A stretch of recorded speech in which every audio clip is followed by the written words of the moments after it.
Hi, I am Susie Terrell. I am with the Le Centre Historical Museum. Today is July 7th, and I am sitting here chatting with Ken and Myrna Viles, who are going to tell us a little bit about coming to Le Centre and what their life's been like. So, Ken, you go ahead and take it over. The picture that I give you is a picture of myself and my sister and brother. And that was taken somewhere around Ontario. I was born in Ontario, Oregon, 1932, September 30. And my younger brother was also born there. When we left, I was approximately 44 years old. My brother was about one. In winter of 36, 37. And my father, on my birth certificate, my mother wrote that she was a housewife, and my father was an apple picker. And a little town close by Ontario, which was in Idaho, was an orchard type city that had a lot of orchards, and that's where he picked his apples. So sometime in the winter months, the jobs, you don't pick too many apples in the wintertime, so you had to look for other employment. So he decided he needed to go west. So he loaded everything up. We lived at that time in a tent, was our house. Oh, I'll be darned. The tent was given to him when he left the Army in World War I. And it was a squad tent for several men in the Army, but it was all our family had to live in. So it was Ontario. a good sized tent. It was probably a 10 by 12. Okay. And my mother had a wooden trunk that was ours, and that was the main possession. In that trunk, it served as a container to protect things. It was our crib when we were born. So it was very vital to our family then. And this is 32, was at the end of the Great Depression. So everybody was out of work. There was no work hardly to be had. But as I recall, that area can get pretty darn cold. Oh, How yeah. did you stay warm? Oh, yeah. And, but we, one thing I can remember about the tent, you don't touch them because they're canvas, and if you touch them when it's raining, the water comes through. Oh boy. And we kept our mother busy. She said, please don't touch the tent, and we would. Yeah. Because Kids being kids. yes. So she always grabbed her pots and pans and stick under the water to catch the water because she didn't want water in the tent. Well, we grew up there in Ontario in that tent, and in the summertime it was very, very hot. But we used to go to a swimming pool that was nearby, and we'd run to these little patches of grass because the sand was so hot. Yeah. And that's what we did all summer long. You know, we either go swimming or various things. But we first 4 years of life, that's where we were. Okay. We migrated from Ontario in 36, 37, the winter of it. And my dad, it was a bad decision for him to move during the winter months. He had a 33 Chevrolet and a 4x8 trailer. And that tent and that trunk is what we owned. Wow. So we left Ontario, heading west through Redmond and over to Salem, and then up to Portland during them winter months, and it was cold. All the youngest ones, we got to ride in the back of the car, but 3 older brothers had to ride on the trailer. Oh my gosh. Along with a dog. Oh my gosh. All the way over. So we wound up in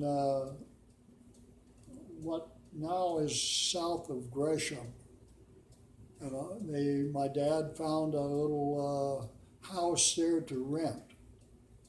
And I don't know how much money he had or how he must have got it picking apples in the earlier fall. Uh-huh.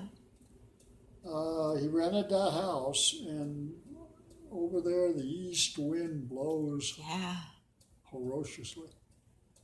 And we lived in that little house probably for a month. I guess it for a month or two. I don't know.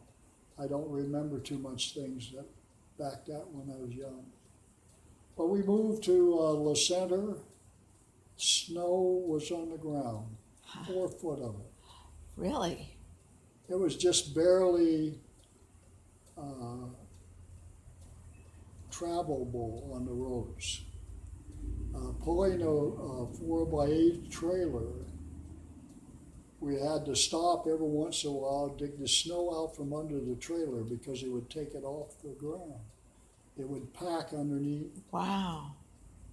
And coming to La Center, I don't remember ever stopping or going through it, but we went up into Highland and rented a house. And going up Oakdale Hill, I don't know, it's got a different name. I think it's called Brothers Hill now. Uh-huh. It used to be called Oakdale.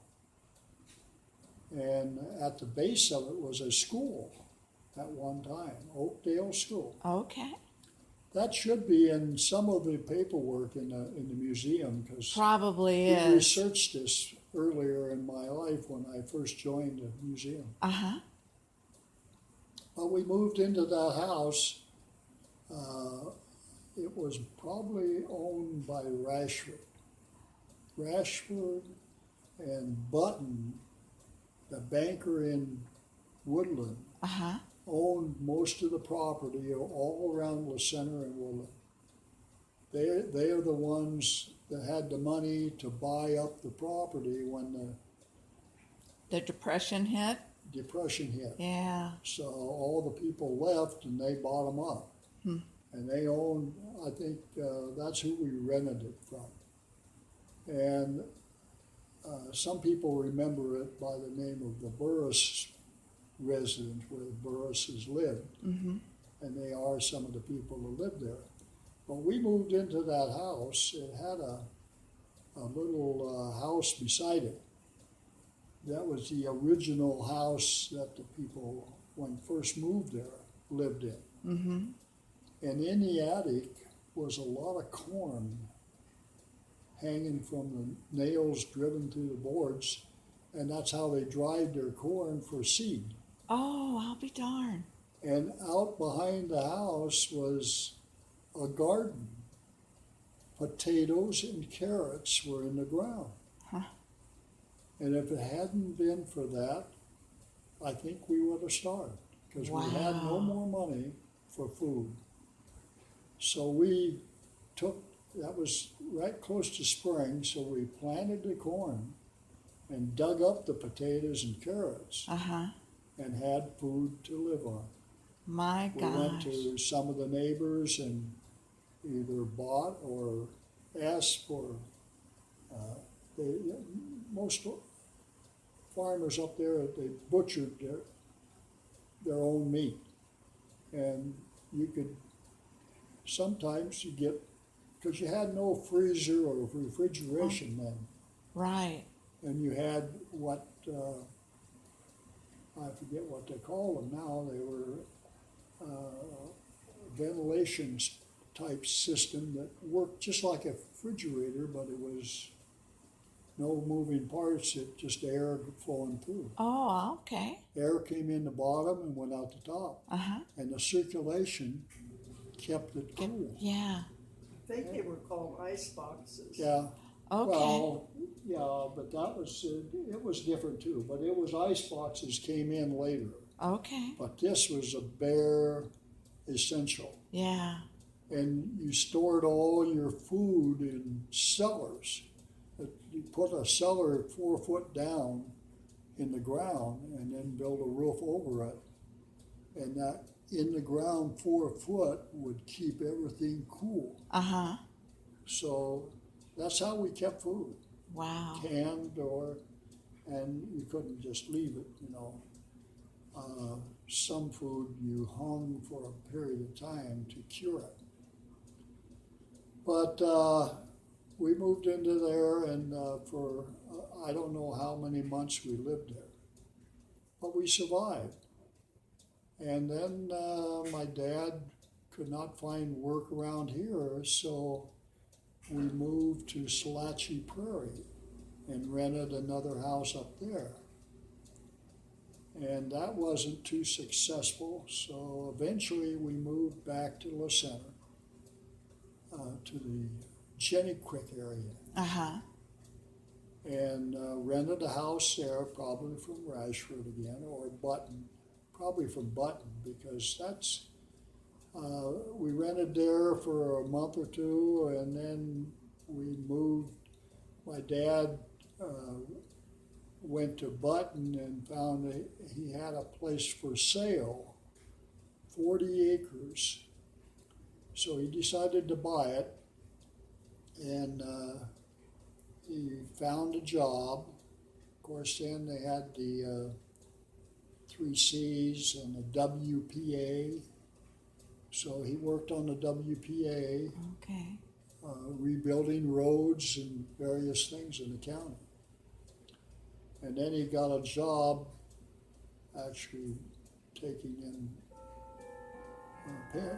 money for work. But I don't think that the government, I forget how they worked that WPA. You got free food, I think. Uh-huh. I remember the flour sacks was T-shirts or dresses. Yeah. We had, that's what we utilized. Yeah, I got a lot of food from the government, and they recycled a lot of stuff. You could, so that was good. The government helped you out, but we got the place, and that was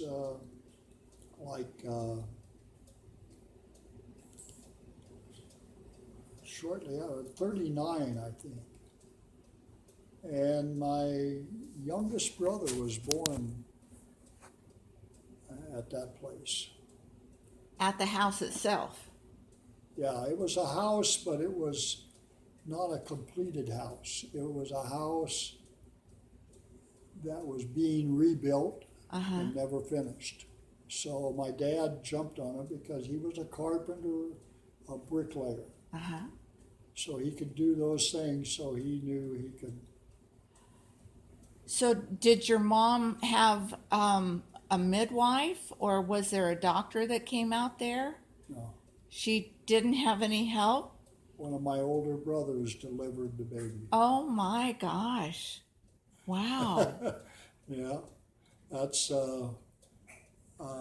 when I was born in Ontario, we lived in a house, and when I went to school here in La Center, it was one of the things you did when you went to school was to introduce yourself, and you told where you came from and where you were born. Uh-huh. And so the house that I lived in was white.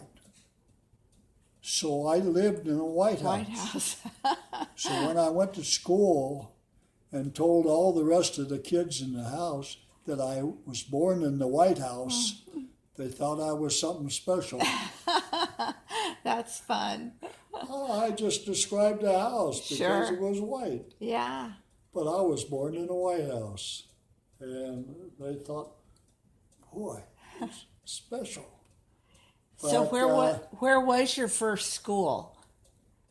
The center, Where when where? that building opened in '39, and that's where I went my first grade. Oh, okay. My dad helped do the brickwork on that. It was all brick, Uh-huh. and he worked there as a bricklayer, Oh, I'll be darned. That's building great. that school. Huh. It didn't open till, I think was it '39 when they opened? It might have been. I think it was.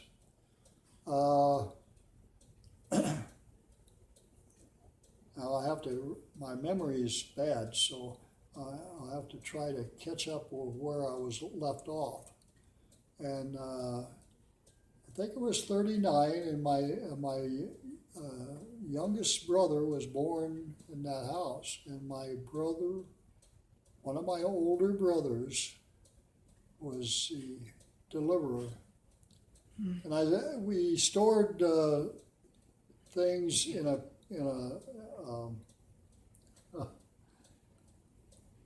I lost it. That's okay.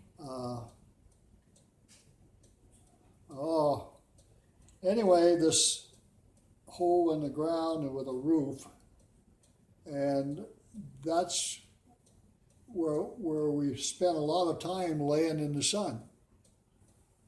And while my brother was being born, that's where I was, Oh, laying on okay. the roof of that. Like the cold storage, Yep. the meat cellar. Yeah, I lost the name, sorry. Yeah, that's okay. But that's where us kids were told to be while this was processing.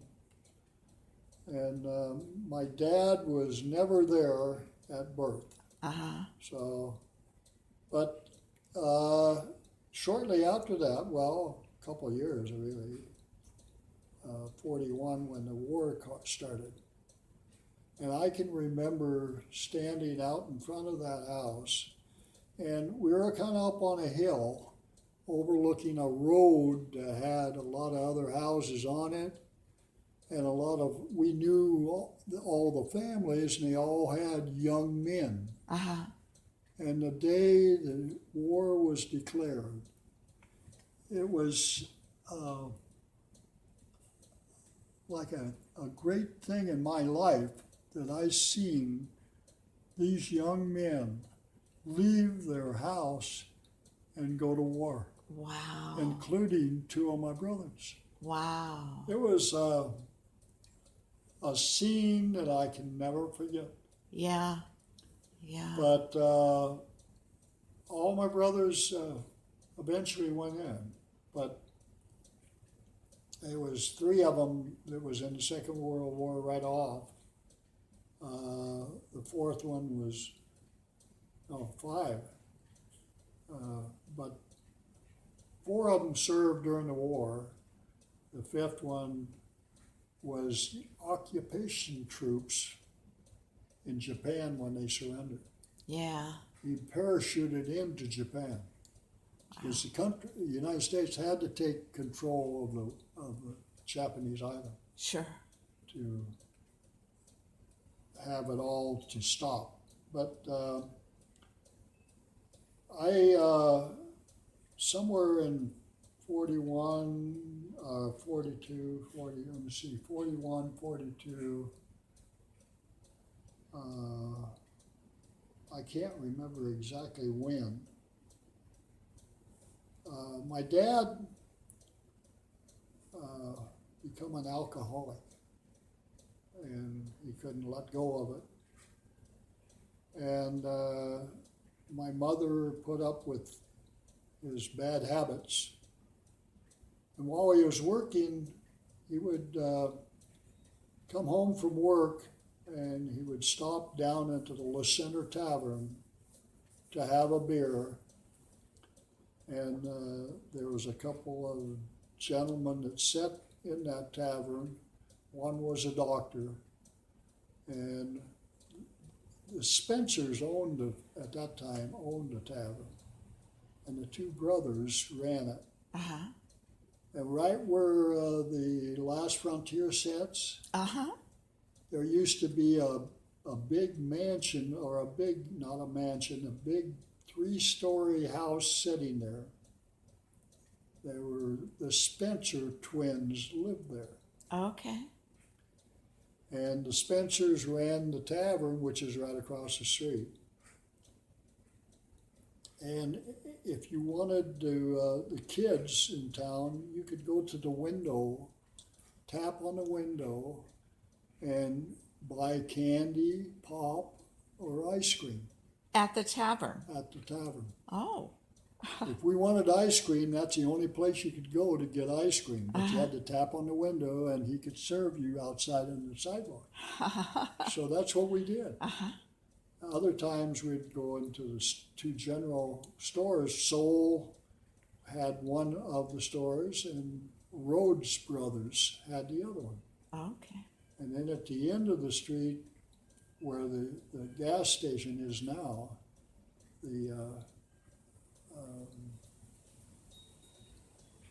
there used to sit a feed store there. And in one corner of it was a barber shop. So Souls, there were two brothers in the store, plus another brother that had the barber shop. He was a barber. Henry Soul was a barber. 4 bits for a haircut. And the feed store is where you could get all the feed for your cattle and stuff like that. They were ran by the Finnegan brothers. And they also had gas pump out front. And that's what the center consists of when I came here. Well, where the Last Frontier was, the Spencer twins lived in the house. Right beside that was the Sheldon garage. And then down below was the roller skating rink owned by Roberta Ferguson. There you go. Is a daughter from that family. The Fergusons ran the, and up from it was a garage, Ano's garage. And then the doctor's office was on 5th, right there off on the road, the old highway. The only highway was the old Pacific Highway, and it ran all the way from Mexico to Canada. Wow. But that was a long way because it didn't run straight. Sure. We lived there. My dad, his alcoholism was bad for our family and my mother. And finally, my mother, well, what he would do, he would stop in the tavern to have a beer, and these two old gentlemen would goad him into playing cards. Okay. And he would lose everything he had, because he had a paycheck, and he Oh. would cash it there, and he would. Wow. They would get him drinking, and he wouldn't leave because he kept thinking he could win. Sure. And 1 and 2 o'clock in the morning, he would leave and come home. My mother would fix dinner about 4 or 5, and he would never come home for dinner. On that payday, he was sitting down there in the tavern, and when he came home, he wasn't in the good mood because he lost all his money. Sure. So he'd come home and my mother put all that on the back of the stove.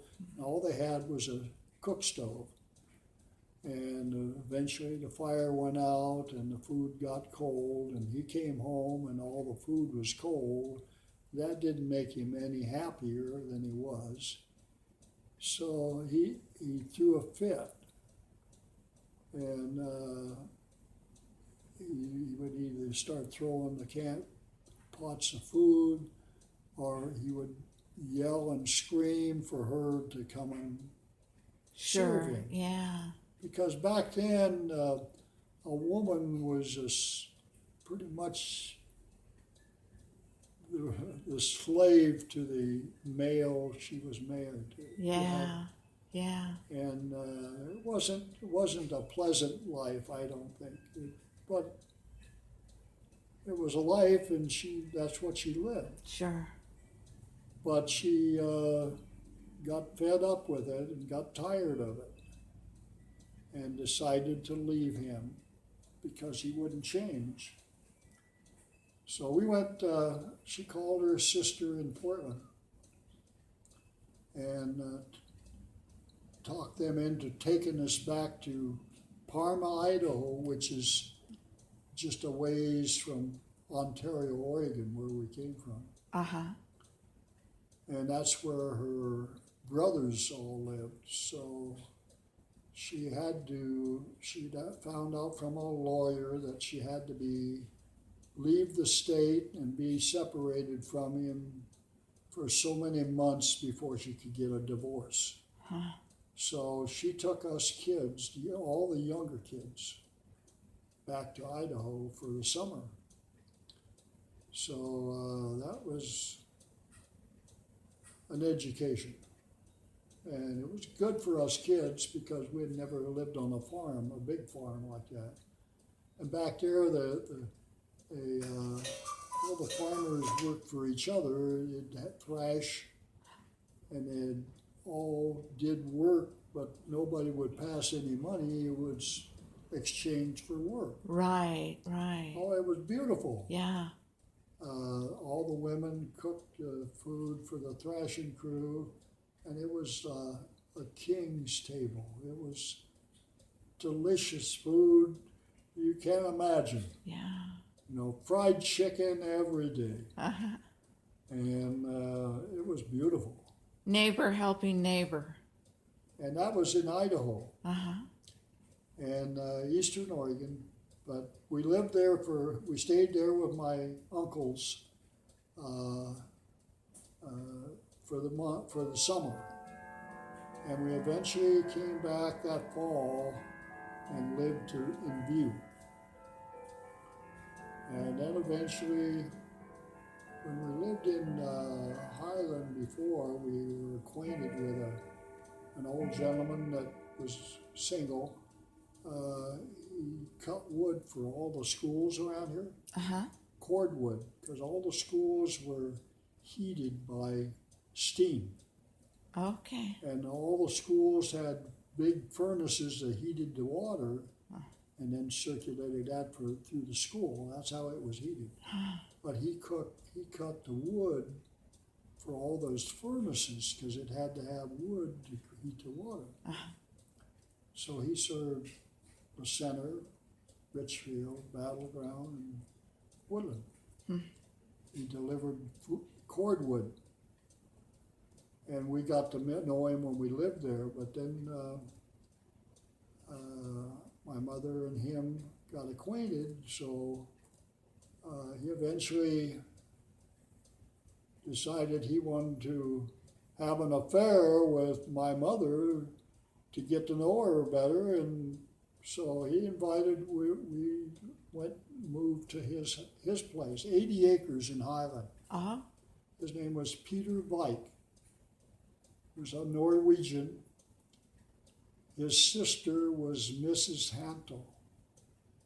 So that's how it all come down to relation.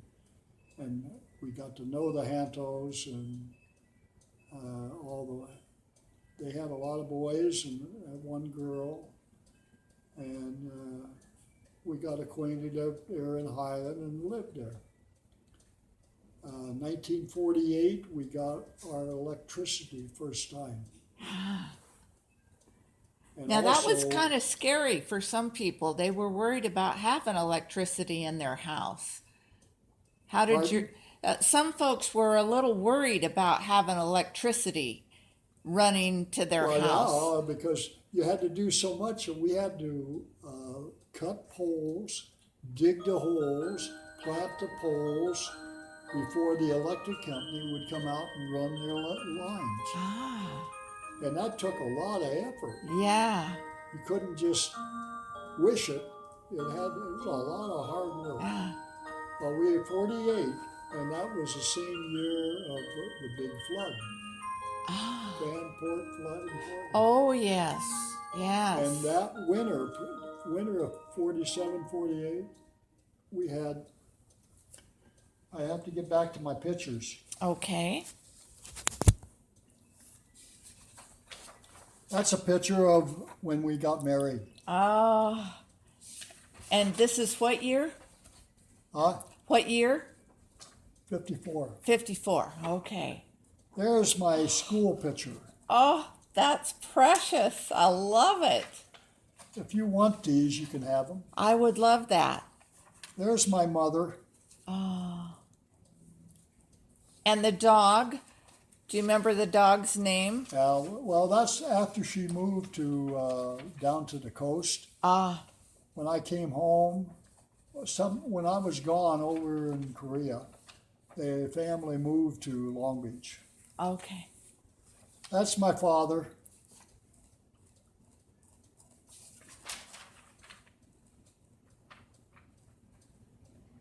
Nice businessman looking. Well, he's a carpenter bricklayer, but that's a picture was taken after we separated, Ah, and he was lived in Portland. You asked me, or you mentioned if we had a special teacher. yes. That's her. Oh, okay. Her name was Mrs. Buterak. Buterac. Okay. And later on, she married a Department of Roads for Clark County. His name was, no, I lost it. That's okay. Zool. Zool. He lived out here. He was a rough old character, but they got together and he married her. And I was so happy for her because she was her and her sister both were old maids. Uh-huh. They didn't marry for a long time. Her name, I knew her sister, but I can't think of it now. That's okay. Anyway, she was my first grade teacher. And that isn't me, that's my sister. My sister's class. That's my sister. Oh, right okay. there. Okay. But that's your Well, favorite I know teacher. a lot of people in there. Yeah. Later, there's little kids there. And like this one, Fred Van Alman, and this one here, Lillard's. They're down in my class. Uh-huh. But why they're there, I don't know. Huh. So why was she your favorite teacher? Was she just extra nice, or did Well, yeah,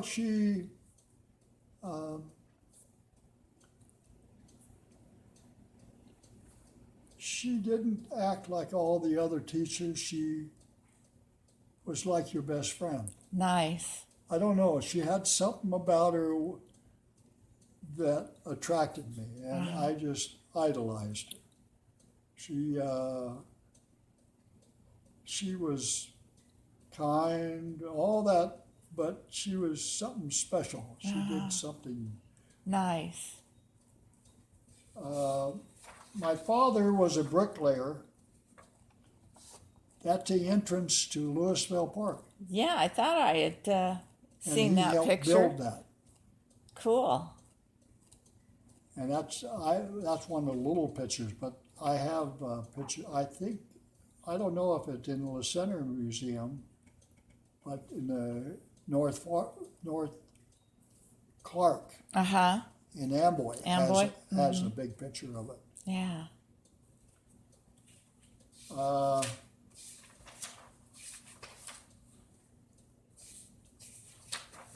This is a picture at the Highland place where we lived Wow, that's a lot of in the winter snow. of 47, 48. Yeah. 4 foot of snow. Wow. That's my brother and myself, and my dog, our brother's dog. Uh-huh. But that's where we lived. And I thought the snow, the amount of snow that was on the ground, but that all melted. That's why the 48 flood happened. Oh, right. Yeah. All of that melted within a few days. It warmed up, and out here, there was, after that, the snow, we had a silver thaw. Ice, all the ice was on took down the lines, the electric lines, the power, or the telephone lines. We were in bad shape out here for a while with the 40. Here is some pictures. These are when Myrna and I worked to set up that tables down there. Oh, There's yes. pictures of that table. The rock table I have at the extra ones, and museum. you can have those if you want for the So record. you helped set that up, did you? Yeah, I built that for her. Oh, Barbara, is that we right? built that together with her help. Wow, We I put didn't know that together and part. got the table in. She wanted it secure so nobody could touch it. Sure. So Yeah. I put my head together and I come up with that, and it worked. Yeah, because I heard that before you built that some kids thought the food looked so real that they tried to, They did. put it They in their did. mouth That's, yeah. Yeah. Wow. Some of it looked so realistic. Well, that fudge sickle. Yeah. Yeah, I've been tempted That's with the that one. Yeah. Yeah. Yeah, Oh, these are great. That couple that had that rocks. Yeah, we went out and spent a lot of time talking to her after she donated. Well, these But- are great. Yeah, you can have all of those. Okay, thank you. So I'm back. We came back from being in Parma, Idaho, and went to View. And I didn't like that process in View because we were in another school district. Uh-huh. So I had to go to Battleground. Ah. And when we went to Battleground, the first day there, my sister and I and Dawn all had to go to Battleground. And we were informed that La Center was a lower grade school, so they had to drop us a grade. Oh. That was heartbreaking. And what I could never understand is when I came back to La Center, they didn't raise me back. Huh. Schools didn't communicate back then. And I don't know why they decided, how could a school decide they were a higher grade school? That's discrimination. Yeah. And boy, that made us feel awful. I'll bet it did. But we came back to La Center and finished up in La Center. And my dad let the place go back, so he moved to Portland. So he was pretty much out of the picture. He came out one time to visit us when we were in View and visit us. And that was the only time we ever saw him after that. But he went to Portland and found a job and worked as a carpenter, bricklayer, and then retired.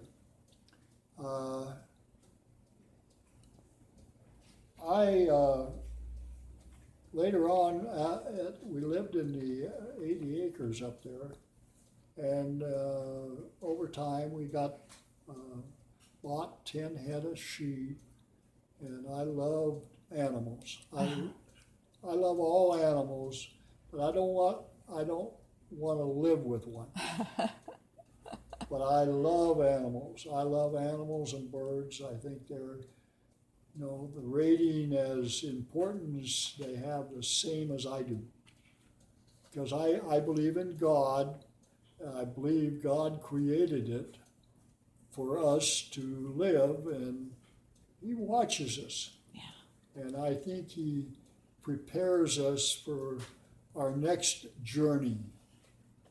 And I think I'm a firm believer of that. But I think everything He put here on this earth is for a reason. Yeah. And it's our reason that He did that. Yeah. For our education, our learning, and all of our food comes from earth. Right. And, we've done some very serious damage to earth by, I think, all governments focus on protection and mistrust of other countries. And if they would work to solve that problem instead of, creating more destruction, more ways of destroying human beings, I think would be ahead.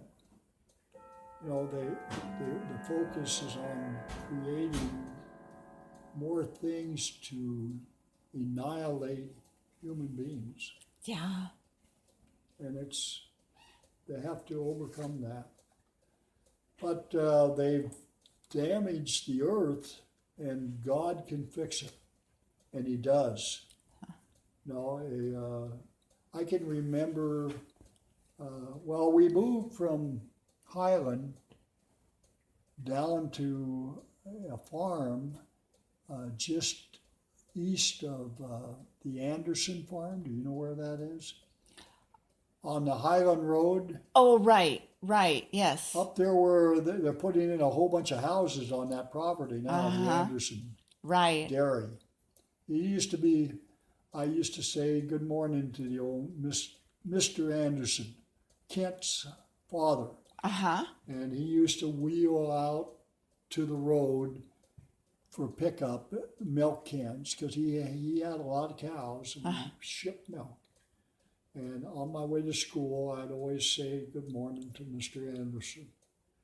And we lived in the next house up, which is gone now. Right after I moved out here, the fire department went out and burnt that house down.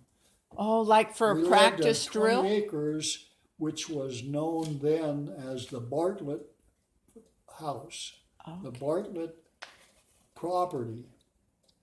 And we bought it from the old first mayor of La Center, Rashford? Rashford. And the 20 acres they bought, and then they turned around and sold 10 of it to Little Harry Honto. So that's the Hontos eventually.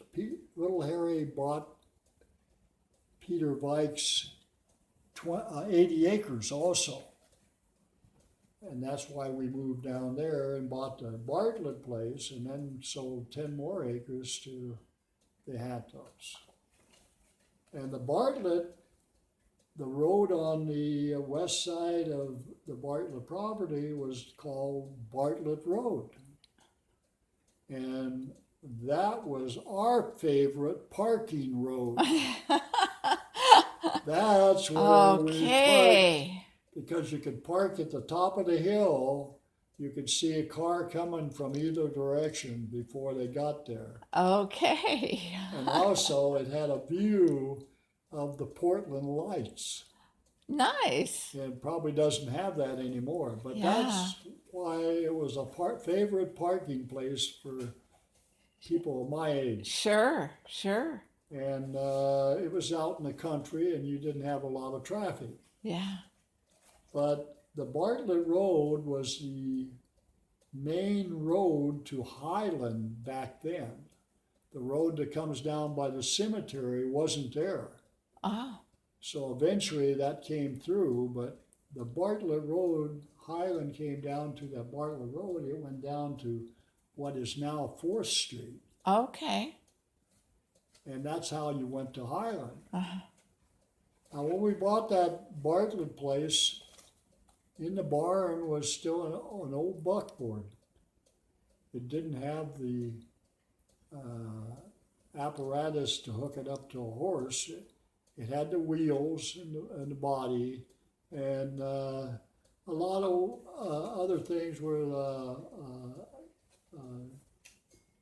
apple cider press and an old scale. And that's still things that I thought I remember that I treasured. Sure.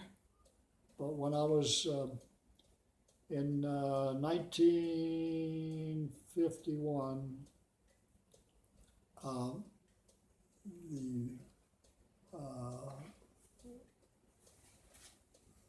the school principal or superintendent called me into the office. I was in my junior year on March 16th. And he called me into his office, which then was he had another office up, but he moved his office to the back of the library. Well, where the library was, it was in the library. He had his office in the back of the auditorium. And he called me in and told me, he says, Kenneth, he says, you are holding back a lot of very smart young kids. And I couldn't understand how I was doing that. And he said, I think you need to do something different to let these kids expand. And it popped my bubble. I couldn't understand what he meant, how I would be responsible for other kids. I knew I wasn't doing good because of my father's desires of how I lived was not good. My father believed that children should not be heard, only seen. Yeah. And you spoke only when spoken to. And he was the ruler of the family, so we had to obey his desires. So from that, I was afraid to make myself known to the teacher. Yeah. So I kind of hid in the back of the room behind other students Yeah. because I didn't want to cause any problem because of what my dad insisted on. Sure. And so it wasn't good. And I knew I didn't ever want to be recognized as causing a problem. And in doing so, I created a problem for myself.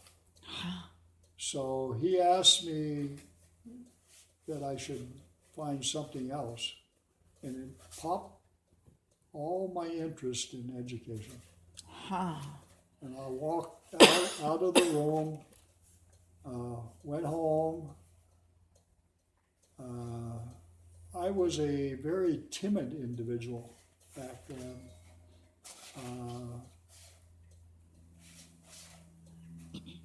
But I lost all desires to educate.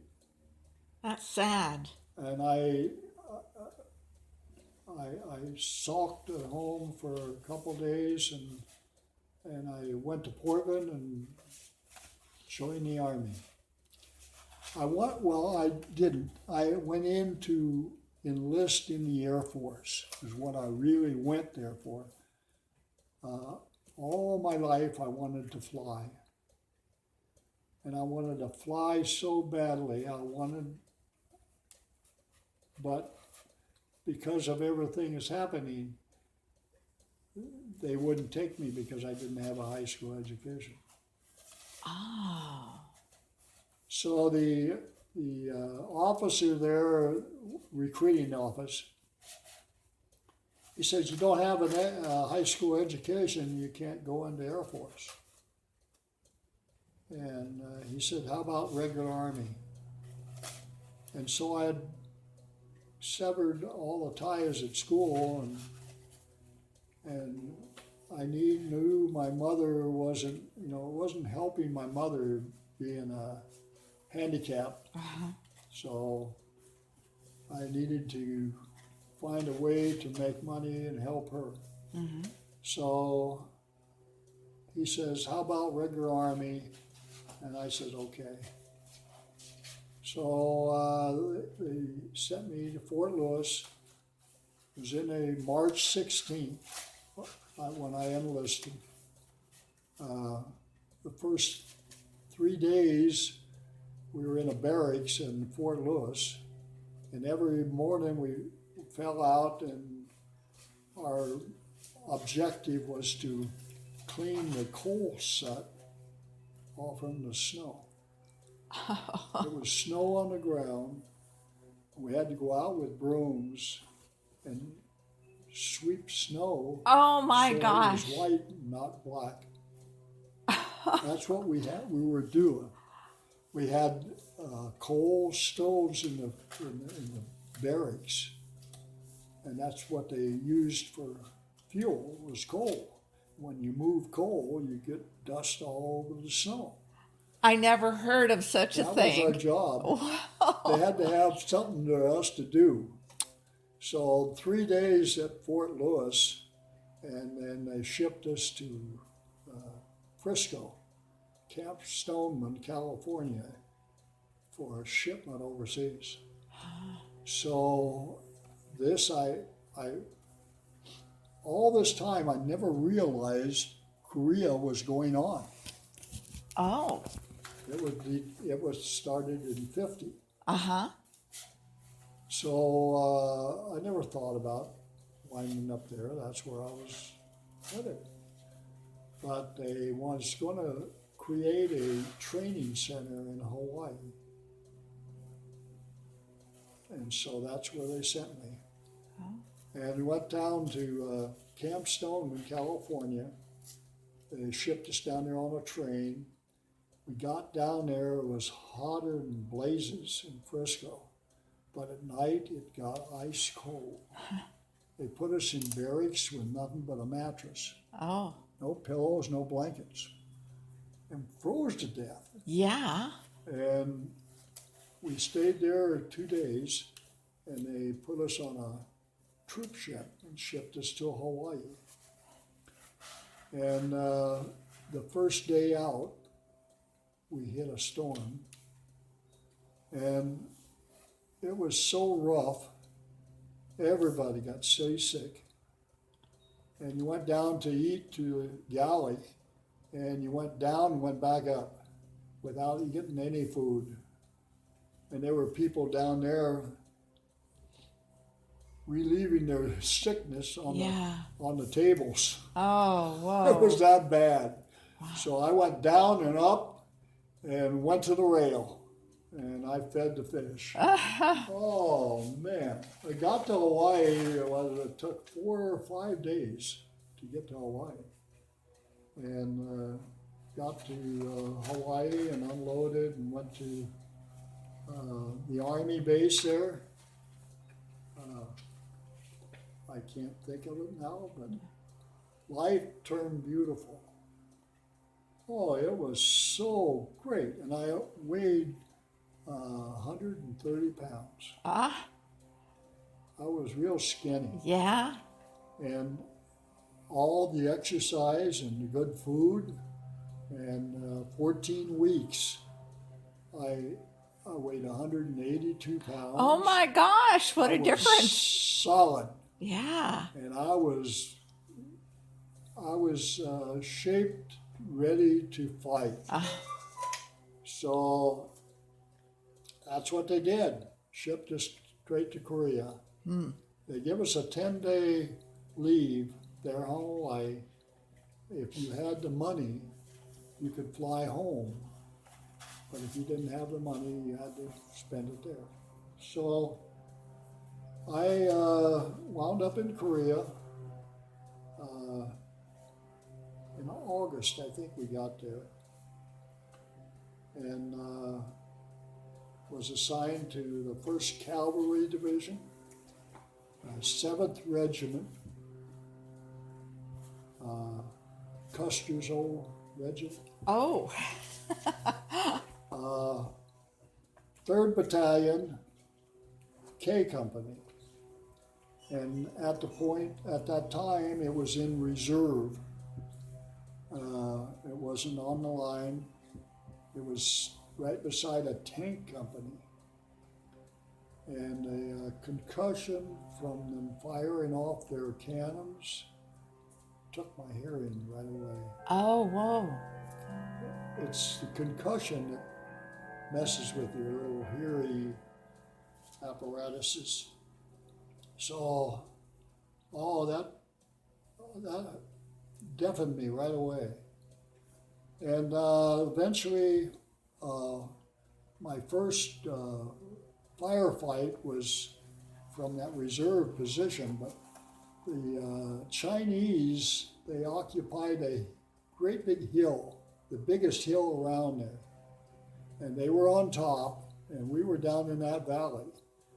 So the American side decided they wanted to try to take that hill because they could control what we did from the top of that hill. And they would bomb it every day. But we worked from that reserve place. We were assigned 7 South Koreans, each man, to string barbed wire across all the valleys leading from that hill. So we spent months or weeks stringing barbed wire. That was my first job in the Battle of Korea. Yeah. And we had each man had 7 Koreans working with them. And we showed them how to do the stringing of the barbed wire. And that was a process. There was also a little ignorance, I thought, was this one general, they called him Ring Mount Dan, because he rode in a Jeep, and a Jeep has a ring mount for a machine gun to be mounted. Oh, okay. And he would stand in that ring mount and inspect the troops. Well, to have an inspection on the front line was not, to my estimate, the smartest thing to do. Uh-huh. Because, we had to have people up on all the hills to case the air. They brought planes down and shoot up the place. Uh-huh. We did that, but this ring, I was one of the people chosen to be a lookout for aircraft. And so I didn't have to stand down there and be inspected by that ring mount dam. But that was one of the dumb things I thought about war. But I survived that, and eventually my company went back online. I was selected by my company commander to be a guide through the minefield for all the operations going out in front of the line. Oh, wow. You had to be you know where to step. Yeah. So I led all these people. That was one of my scary jobs Yeah. because they showed it to me once, and I had to memorize it and know where all that was. And Oh my you had to gosh. step through that minefield to go on patrol. So that was like 20 or 30 people, and there were officers and enlisted men. So I did that for the time I was on front line, and then they decided that we needed to go 5 miles out in front of the line and set up a patrol base so we wouldn't have to go as far. We wouldn't have to deal with the minefield, and we'd be closer to the opposing side. So on the initial attack, we went up this at the ridge of a hill. We always stayed at the very top of the hill and traveled. You could see down both sides if you had enemy. We went out and set up this patrol base, and on the way for that patrol base, I slipped and fell off from a rock cliff and fell about 15 to 20 feet. That was my first injury in battle. So they packed me out of there and went back to the frontline hospital, and they really didn't do anything because when I fell, I must have pinched a nerve somewhere, and it caused one whole side of my body to be paralyzed. I couldn't use my leg or arm. Oh, So geez. they packed me back to first aid, and there was so many people coming through that they set me down on the outside of the hospital, and I laid there for hours. And when they came out to examine me, my paralyzation I wasn't no longer paralyzed. I could start to use my hand and leg. And they says, well, they don't see any other damage. They couldn't see anything else to hold me for. So you want to go back to the line? I said, absolutely. Wow. So I jumped on a Jeep and got right back to the front line. And that was September 29th. And the minute it started to get dark, the Chinese started sending mortar shells at us. And mortar is a tube. You put a shell down it and it shoots it out, and they could get real good with their mortar rounds. They could put them in a hole. And if the mortar round hit a hole and you're in it, you're gone. Yeah. The pieces wasn't identifiable. I got back to the line and went to battalion, and they said, they checked me out to see if I was physically able to fight, and they did. And they told me to go up and get with my company. So that's what I did. I was told to find a hole, and somebody from the company would be checking me, sergeant would be checking me out and getting me up to date on all the information. I went up and found a hole, and about time these mortar rounds started coming in. And so I found a hole that had a cover over top of the hole. And it made sense to me, that's the best hole. So I got in that hole, and the rounds came in heavily, and more men came in to replace the ones that were killed in the firefights that happened there. So one guy come up and wanted to know if he could join me in that hole, and I said, yeah. And then another guy came up, several people come up, and they got in the other holes, open holes. And then when the rounds got real heavy, this one guy hollered at me, begged me, begged us to let him in that cover hole. So he was afraid of a mortar round hitting. Sure. And he started crying, begging, and I couldn't turn him down. Yeah. So I put 3 men in a foxhole. That's a no-no. Oh, Because 3 human bodies in a hole that's only meant for 2. And then at midnight, but I took him in, and at midnight, the Chinese hit.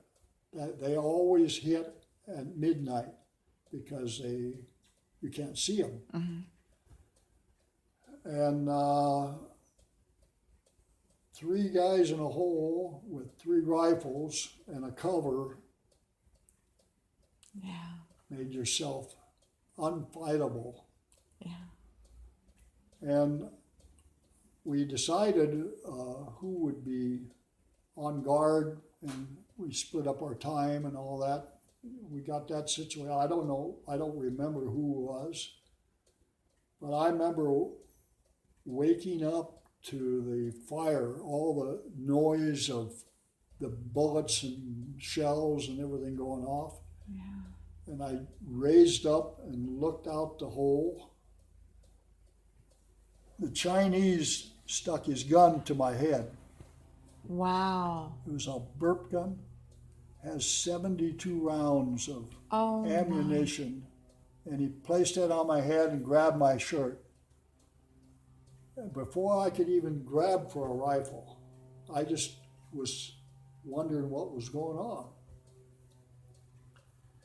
He was apparently an officer of the Chinese, and he kept hollering, "Toshong, Toshong, Toshong." I don't know what Toshong meant, but it must have meant something important. So I repeated it, because I didn't really want to die for no reason at all. So I hollered Toshong, and he dragged me out of the hole. I crawled out with his help, and he never let go with that, and he never took the gun away from my head. wow. So I didn't know what was going to happen. After hollering Toshong, I didn't know what it meant. He took me down over the hill, down to where he came in. He came up this little, from the valley, and that's how they all came up.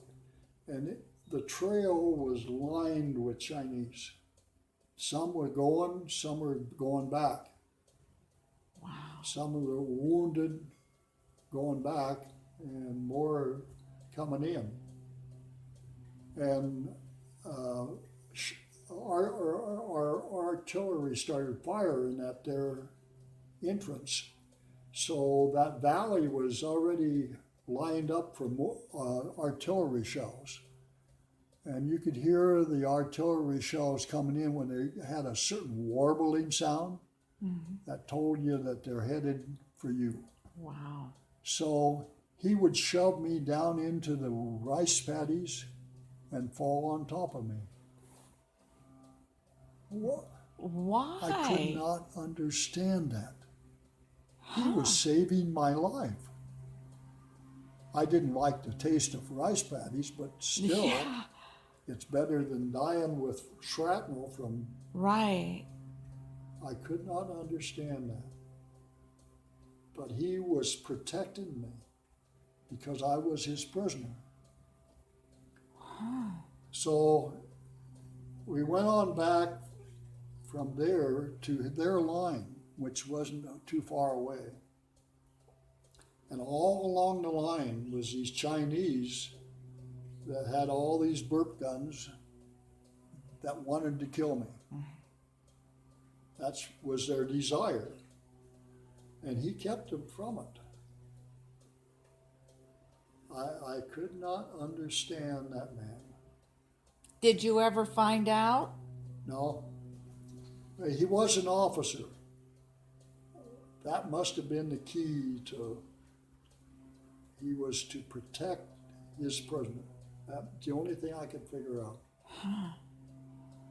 But he got me back to his line, and he put me in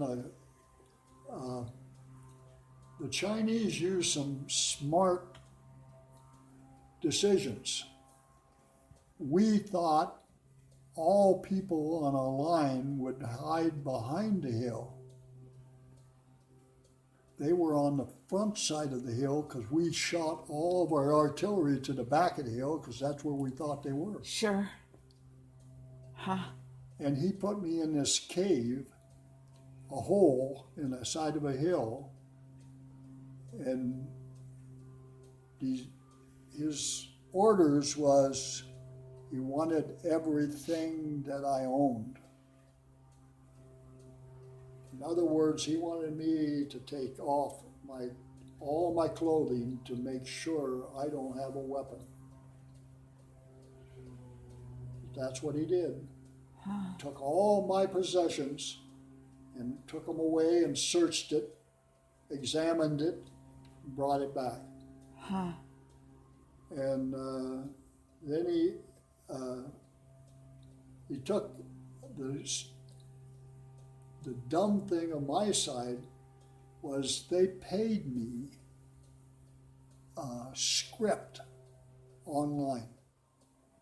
Why? Where could I spend it? Yeah. That's They crazy. paid me my paycheck in script. It's money only for the military. Yeah. The Chinese took half of it. It was 100 and something.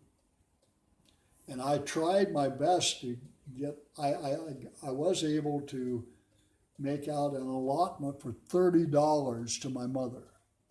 But that's the most they let me have to send. I wanted to send all of it. Sure. All I could send was a $30 allotment. Huh. No, it was $50, I'm sorry. $50, that's the maximum. You could not make it for more. So here I had all this script and they took half of it. Uh-huh. Because they didn't know if it was spendable or not, but it's only spendable on the side, you know. And then they took me back, they put me in a crater. The Missouri and it wasn't that battleship, it was the other battleship that was over there. Uh-huh.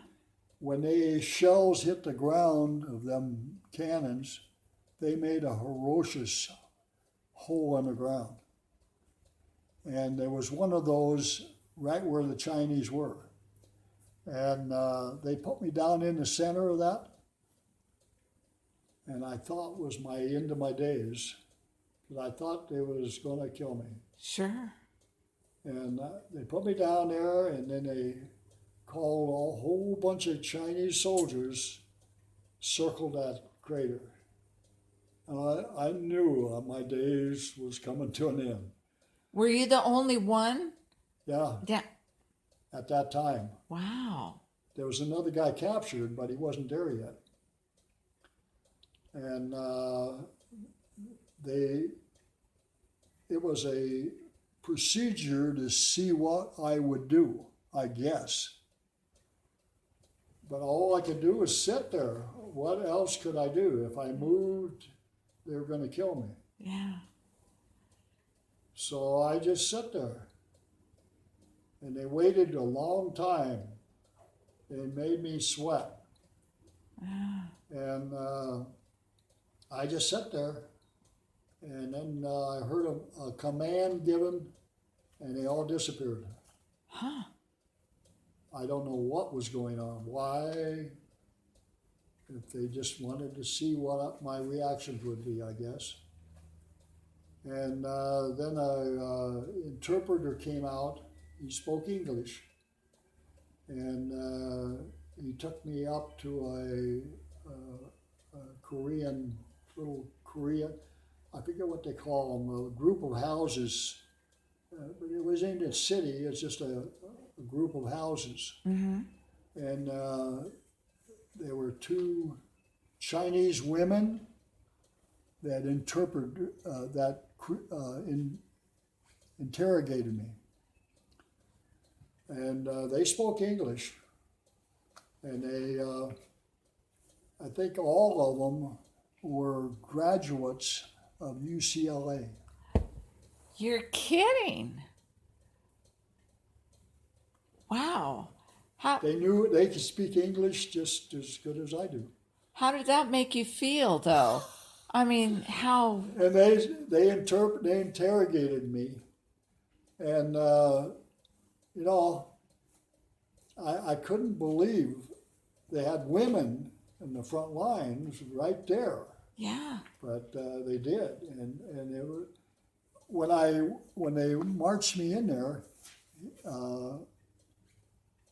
they had a fence, and on that fence hung an animal that was killed and being cured Okay. on that fence. I didn't recognize what it was. Uh-huh. Was it a goat or a sheep, or that's what my thoughts were. Mm-hmm. But it was, the next day was October 1st. And by the way, my birthday is September 30. Oh, So that's when it all happened. wow. My 19th birthday. Wow. Now that's memorial. Yeah, but I didn't think about birthdays, but my thoughts were all just for a living. Yeah. So they interrogated me and tried to catch me in all kinds of mistakes, you know. But I lied a lot because they had no way of checking that out. And I told them I had just arrived on the front line, and I didn't know my commanding officer or what company I was with or any of that. So I couldn't give them any information. Uh-huh. And they told me who my commanding officer was, Wow. who my company I was in. All of that information they told me. So they already knew. Oh, yes. And a little while back at that crater, right after they let me out of there, they come in with another prisoner. And I didn't know him, but he was in my company, but he was on the other side of the hill. And they interrogated him and then brought him back where I was. They kept me in a,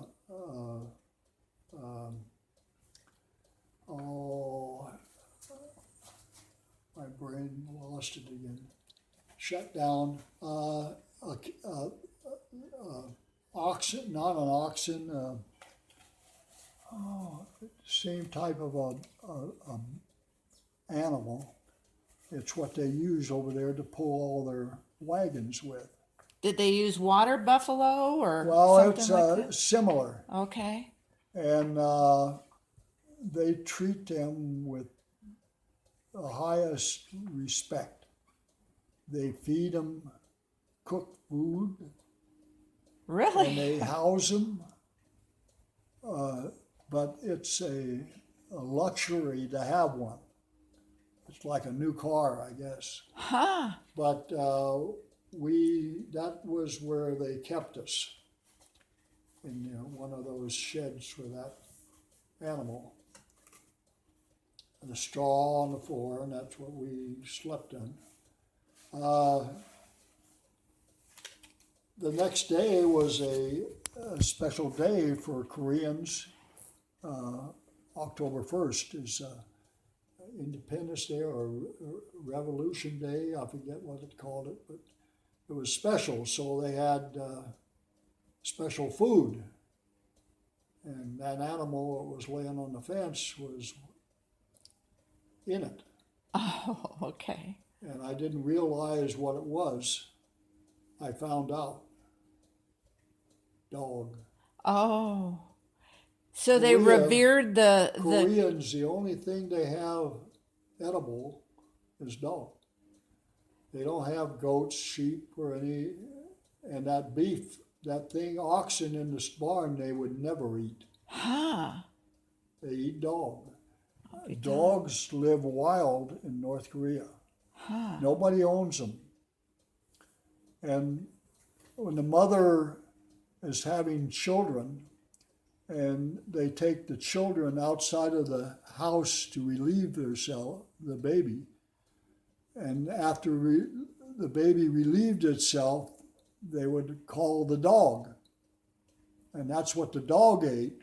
Oh my gosh. And that was the process. And when they had a celebration and they needed meat, they would form a group with a rope and they would track down the dog that they could track down. And they would tie that rope around the neck and pull it until it died. And then they would butcher it out. Wow. And it belonged to nobody. Uh-huh. They run wild. So that's how they survived in North Korea. Pitiful. But I ate dog because I didn't know what it was. Sure. But if I known what, I couldn't have ate it. Because a dog was one of my favorite animals. Yeah. Ken, did you ever find out about the other two guys that were in your foxhole? Never did. Wow. Never did. And I couldn't. That bugged me for years. Yeah. But I skipped something there. I'm trying to find my way back.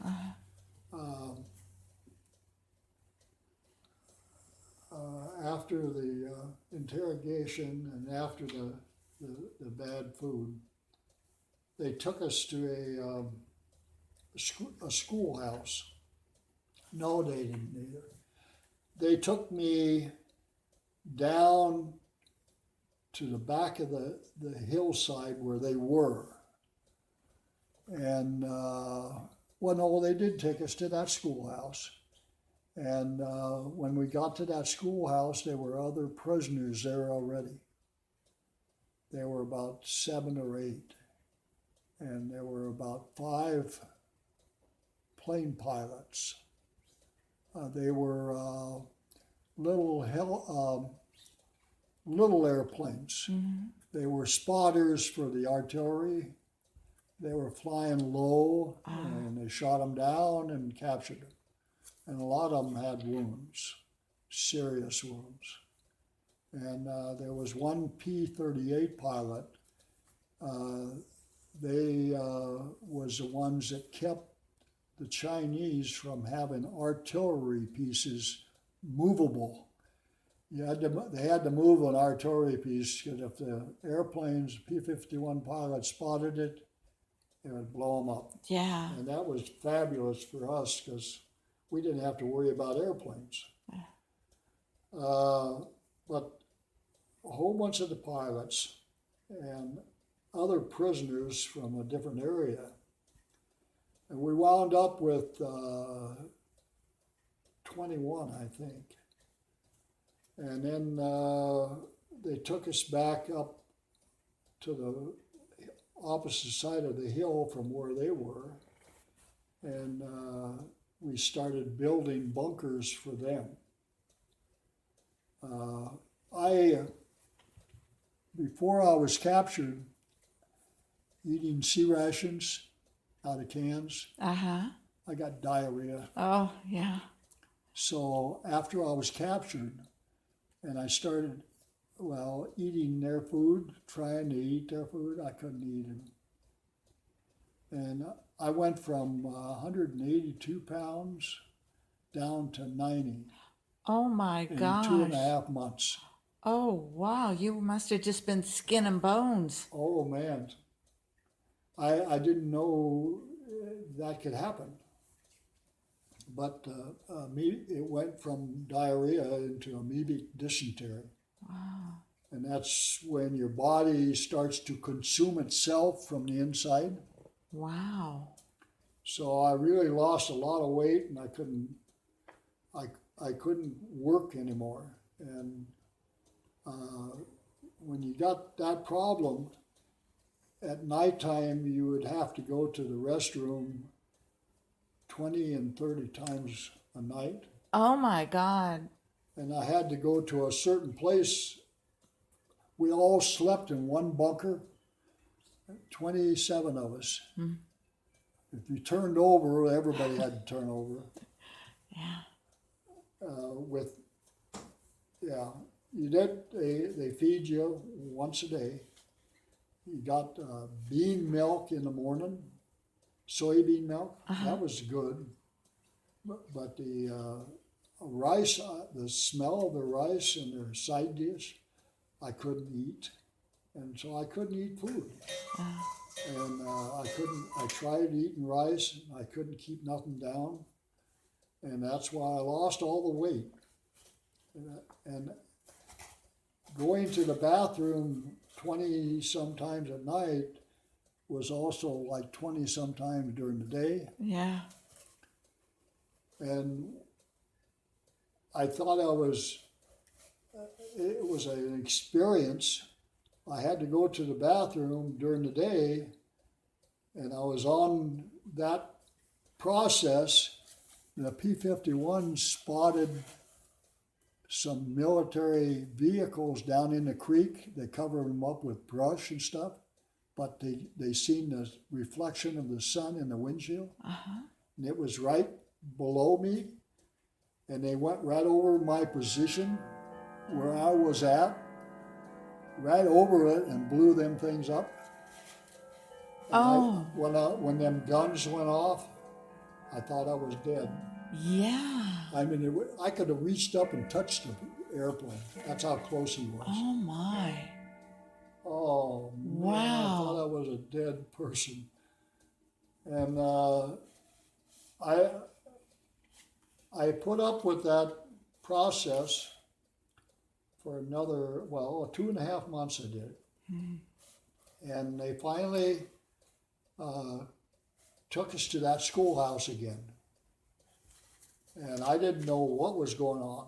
It wasn't, all of us wondered. We thought we were going to shoot us, because that was the rumor. You get a lot of rumors, so that's what you had to deal with. But they got us to the schoolhouse, and there were few more of us, 30 some. And it was early in the morning, real early. And they told us that they were going to march us back to a prison camp. So that's what happened. We left the school, 27 of us. They had 6 or 7 guards and 1 interpreter. And right off the bat, it was a hill we had to walk. And it took us all morning to walk to the top of that hill. And it was just step by step. And there was a Korean soldier alongside of the path. He was all dressed up in his uniform. And he took his gloves and slapped every other man going up there. And the Chinese guard spotted it. They killed him. Wow. So being a prisoner must have meant special to the guards too, because I never thought that would happen. Yeah. They took him down over the hillside and shot him. That's interesting. Wow. Trying to understand human beings. Yeah. And I tried to find out from the interpreter what no, they're Koreans, they're North Koreans, that's who you're fighting for. Why would you do that? Yeah. It wiped me out. I could not figure that one out. Yeah. We got to the top of the hill, they rested. And we were all undernourished, but there were a lot of people that didn't lose any weight. But I was next thing to death. It was hard to keep up, but I didn't want to cause them to shoot me, Yeah. because that's what they did. Yeah. If you couldn't go, they shot you. So we got to the top of the hill and they rested, and then we started downhill. And I don't know what it was with the muscles or what, do all that climbing, but the reverse action going downhill, 5 of us fell. We couldn't hold ourselves up. We just fell and rolled. And they started firing their weapons over top of us. I thought they were going to kill us because they thought we were trying to escape. But I wasn't. I couldn't stand. Wow. So I just rolled down the hill until I stopped with running into brush and stuff. Well, that was another time I thought I was dead. Sure.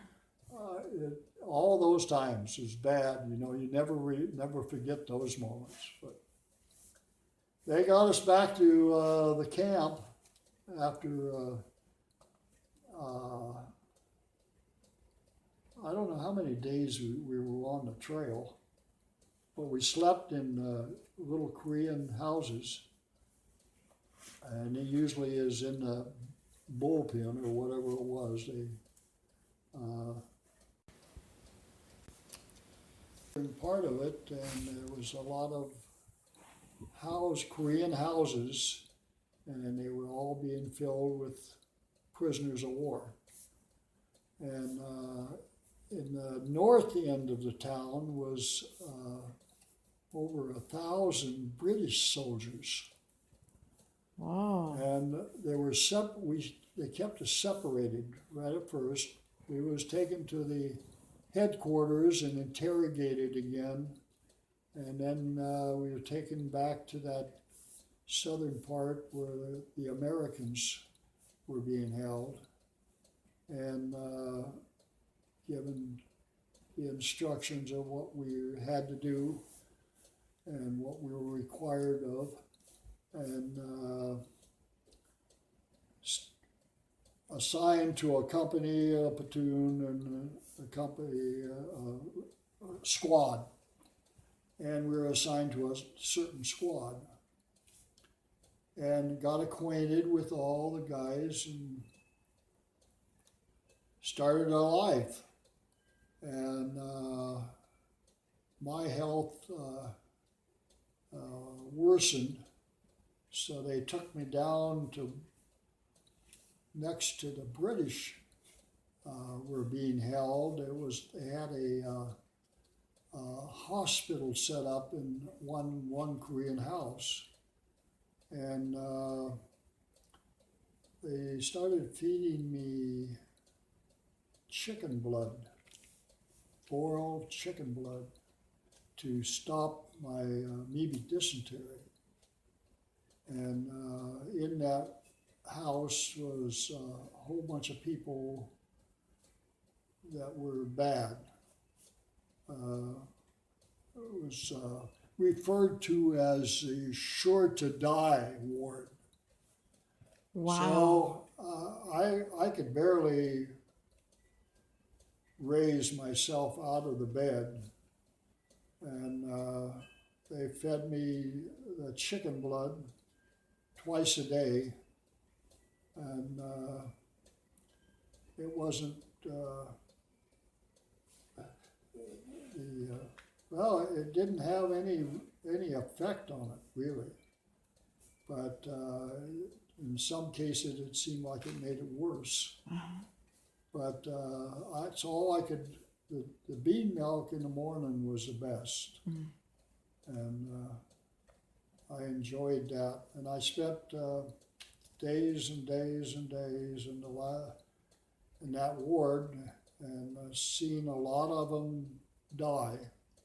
A lot of them were healthier than I was, and I didn't know you could just give up, and that's what they did. Sure. They give up and died. There's one special person that I was right beside.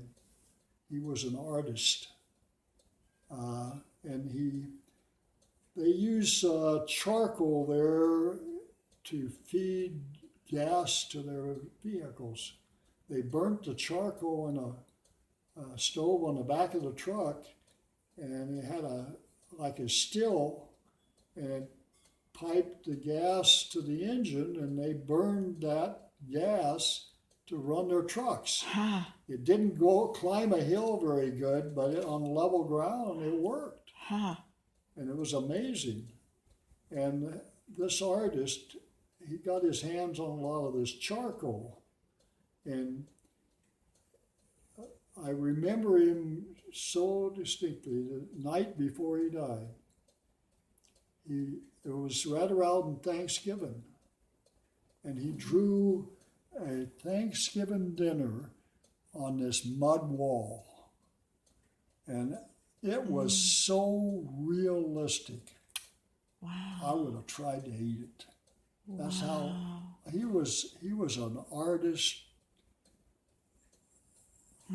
I've never seen anybody do art as good as he did it on that wall. Yeah. All Korean houses are mud walls, and that wall was the most beautiful thing I ever seen in my life. And the next day, he died, and he was healthier than I was, but he gave up. Yeah. All the news we were getting was minuses, nothing good. Oh. It was never going to end. Give up. I guess that's the way it worked. Yeah. I never knew so many of them. They packed them out every morning, 4 and 5, and take them up on the hillside and buried them. And in the wintertime, it was 40 degrees below zero. That meant the ground was solid Right. ice, frozen.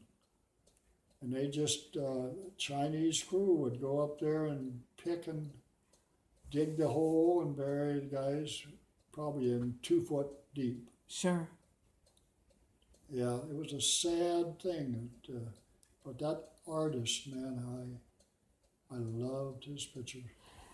How did you keep your sanity and Well, hold on? I was focused on living because I was so weak. I just didn't want to give up. And then a memory popped in my head.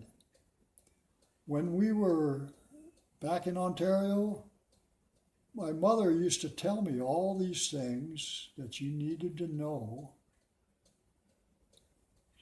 They didn't have doctors and hospitals. They had maybe hospitals, but a lot of people didn't have access to hospitals and nurses and doctors. You had to know what to do for a different. My mother was fabulous, and she knew all these things. One way you stop diarrhea, chew on charcoal. And I remembered that, Oh. and it stopped it. It stopped the amoebic dysentery. I got Wow. my hands on a piece of charcoal and I chewed on it. And it's the acid or something in charcoal that stops in your stomach. Huh. And your body would accept charcoal. Huh. And here I remembered something that my mother told me Yeah. that stopped it. And all the things they were doing didn't stop it. Chicken blood. The Chinese, when they kill a chicken, they only throw away 2 or 3 things on that chicken. The beak, the feet, the toenails, of course, but everything else they kept. Wow. All the intestines and all the blood. Huh. And the feathers were something they got rid of, but they used them for various purposes, pillows or mattresses and stuff. But none of that helped really. But when I remembered what my mother told me, and it was hard because why didn't I think of it before? Yeah. But I had thoughts of my mother, and Yeah. came to my head, and it did. Boy. And I started gaining a little bit of weight. I got out of the hospital and went to a regular company. And right off the bat, they elected me squad leader. Uh-huh. That's not a good thing. Oh. I didn't have a choice. I was appointed a squad leader. Well, there in their rules and regulations, they had their lenient policy. As long as you obeyed their rules and regulations, you were treated normally. But when you got to be appointed squad leader, you were responsible for all of your squad members. Wow. So if any of them violated anything, you had to answer their questions on why and who and all that. How many men were in a squad? 12. Oh. I had 12 guys in my squad. I spent hours and hours and hours at the headquarters because they would come and get me when they had the brainwashing sessions. They wanted to try to transfer you from their American way of thinking to their way of thinking. That's what they did. That's what the process was all about. So being a squad leader, and they sent a guard down to come to you, knock on your door, and squad leader, report.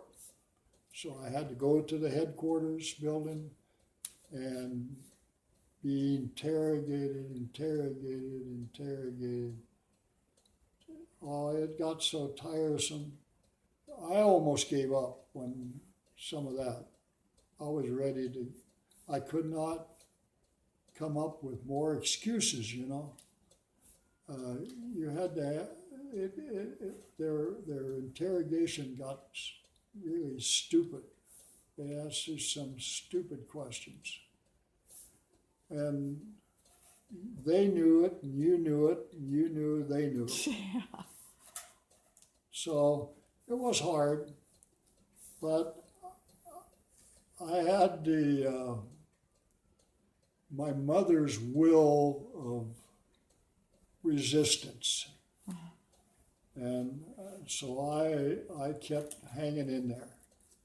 Wow. I wasn't going to give up. And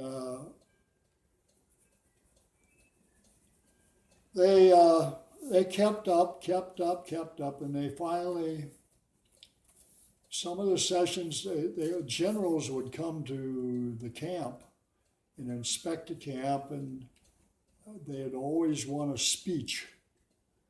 And this was like 40 below zero. They would follow you out, call all the men out to an open field, and make you listen to their speech, which would last hours. Oh my Because gosh. the Chinese would give it in Chinese first. Then the interpreter would give it to in English afterwards. And each one would last about an hour. So that meant 2 hours standing on frozen ground. Yeah. So our feet froze. Standing on frozen ground, the Oh bottom my of your gosh. feet would freeze. And so there was nothing you could do about it. You had to either that or shot. So, What was the purpose of the speech? well, it was their way of telling you what was coming and what had to be. Okay. It was further telling you the things that you were required to do. Yeah. And they would have little good things with a lot of bad things. Huh. So it would never be, they wanted to continue with the brainwashing, but in different ways. So they tried to do it with food. They one time they said that they were going to bring all this canned food for us to eat, rather than the skimpy rations we were eating. We got milk in the morning, a cup of milk, bean milk, and then a cup of rice and a fourth of a cup of side dish, which would be turnips, dried fish in a liquid of some kind. And that's what we ate day in and day out. So you couldn't really gain any weight. Right. You learned how they cooked the rice, it would burn a thickness of rice to the pot. Uh-huh. And then when they get done scooping up all the rice and giving that all out, they would scrape all that loose from the pot, and it was burnt rice. But it was good. Roast rice. Yeah. So if you could get your hands on